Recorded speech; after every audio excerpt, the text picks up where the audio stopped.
Selamat pagi anak-anak. Hari ini kita akan belajar materi lanjutan matematika, yaitu tentang perkalian dan pembagian bilangan bulat.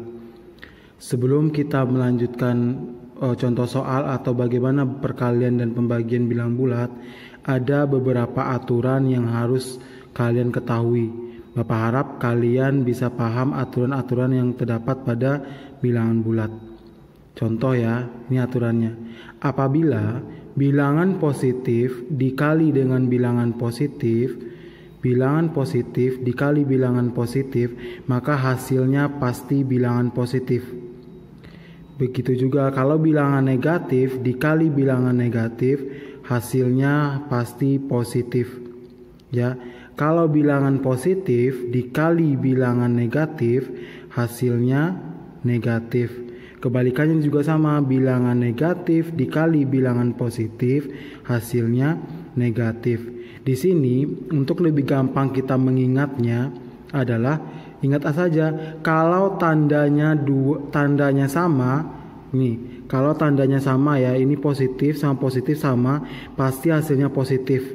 Ini sama juga kan, tandanya negatif sama negatif, hasilnya positif. Ingat, kalau tandanya sama, hasilnya positif. Tapi kalau salah satu dari tandanya itu berbeda, maka hasil akhirnya akan selalu negatif. Ya, itu yang perlu kalian ingat. Ya, ingat ini, positif kali positif itu positif, negatif kali negatif itu positif, begitu juga sebaliknya. Ya, ingat tadi kata kuncinya, kalau dia sama tandanya, berarti hasilnya positif. Kalau biar beda tanda, hasilnya negatif. Kita masuk ke contoh soal. Nih contoh soal. Contoh soal ini 4 ini ada, ini 4 dikali 3 sama dengan 12. Ini kan udah paham ya, 4 kali 3 sama dengan 12. Kenapa? Berarti 4 ini di depannya ini ada tanda yang namanya positif. Di 3 juga ada tanda positif. Berarti positif kali positif hasilnya positif. Berarti positif 12. Ya, Bapak harap ini kalian paham ya. Selanjutnya yang nomor 2, negatif 4 dikali negatif 3.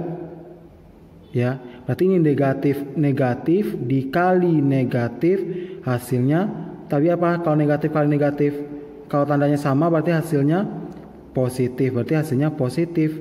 Positif kalau dia positif, kita tidak perlu tulis dia tambah. Ya, kalau dia positif kita nggak perlu tulis tambah karena bisa dihilangkan, kecuali kalau negatif. Kalau negatif wajib kita tulis tanda di depannya. Ya, berarti kan negatif 4 kali negatif 3. Jadi negatif 4 dikali negatif 3 sama dengan hasilnya positif 12. Sekarang nomor 3. Positif 4 dikali negatif 3. Positif dikali negatif, hasilnya pasti negatif. Berarti 4 dikali 3 sama dengan negatif 12. Paham ya sampai di sini ya? Kenapa Bapak kenapa kita harus kasih tanda kurung di sini? Kenapa ini tidak dikasih tanda kurung? Nah, kenapa kita kasih tanda kurung? Karena untuk mengetahui kalau negatif ini adalah milik si 3. Contohnya nih, kalau kita tidak kasih dia tanda kurung seperti ini. Kita kasih contoh ya. Misal ya, 4 dikali min 3. Tapi kalau kita tidak kasih tanda kurung, artinya apa? 4 bisa saja orang akan membacanya 4 kali kurang 3. Kok udah dikali dikurang? Jadi bingung kan? Makanya dikasih tanda kurung sebagai tanda kalau min ini adalah bukan kurang tapi negatif. Negatif punyanya si 3. Berarti baca.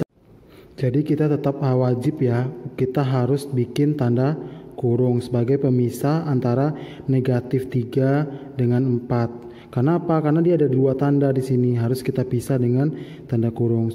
Sekarang soal nomor 4. Negatif 4 dikali 3, negatif dikali positif, hasilnya pasti negatif. Berarti 4 dikali 3 negatif 12. Paham ya untuk perkalian? Sekarang kita masuk ke pembagian. Untuk pembagian itu sama dengan perkalian ya. Pembagian sama dengan perkalian, aturannya sama. Kalau dia tandanya sama, hasilnya pasti positif. Nih, positif bagi positif, positif. Negatif bagi negatif, positif. Positif bagi negatif, negatif.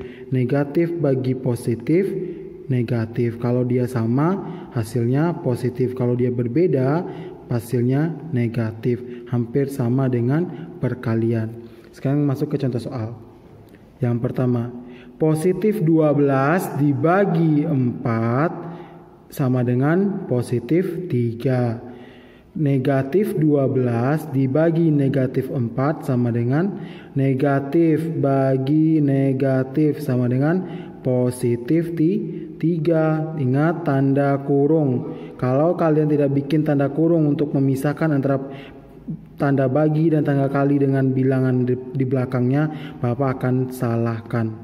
Ya, ingat ya, harus dipisah karena kita biar dia jelas aturannya. Berarti min negatif 12 dibagi negatif 4, hasilnya positif 3. Positif 12 dibagi negatif 4, positif dibagi negatif, hasilnya negatif. Berarti 12 dibagi 4, negatif 3.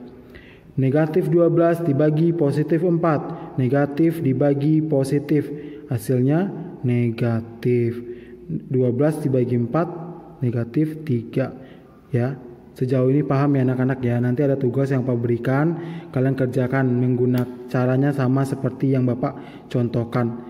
Bapak harap dan Bapak yakin kepada kalian, Bapak kasih kepercayaan kepada kalian untuk tidak mengerjakannya menggunakan kalkulator.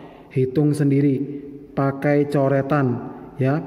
Kenapa? Ini demi kalian juga. Kalau kalian terbiasa menggunakan kalkulator, nanti pada saat kalian tidak menggunakan kalkulator, kalian akan mengalami kesulitan ya. Oke anak-anak ya. Ya, untuk hari ini kita sudah cukup belajar perkalian dan pembagian. Untuk lebih memahaminya lagi nanti kalian putar lagi video ini. Terima kasih, selamat pagi.